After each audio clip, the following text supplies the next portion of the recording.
कि जज आज मिनहास कंफर्म कर रहा है, क्योंकि उसने जो डेट दिया है, हम तो वहां से उठे नहीं। हमने कहा जब तक डेट नहीं आएगी हम यहाँ से उठेंगे नहीं। उनके इरादे नहीं थे डेट देने के। तारीख क्या मिली है? पहला हफ्ता अक्टूबर का। पहला हफ्ता अक्टूबर का। जब हम कोर्ट में बैठे थे मिनहास, जज मिनहास की, तो ये जो केस सुन रहा था ना, साथ ही उनकी तारीख दे रहा था पीर की। सबको पीर की मिली।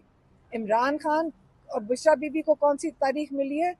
जो जब सलमान सफदर कह रहे हैं कि अगर आप ये नहीं सुनेंगे तो मुझे यहाँ आने की जरूरत नहीं है, तो इन्होंने कौन सी तारीख दी? पीर की बजाय पहला हफ्ता दिए।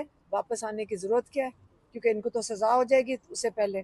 बरियत का केस है, उससे पहले सजा हो जाए। आप सब कह रही है कि ये प्लान है, ये सारा प्लान के तहत होता है। ये प्लान कैसे टूटेगा? ये प्लान कैसे खत्म आप होगा? मुझे बताएं कि और ये क्या है?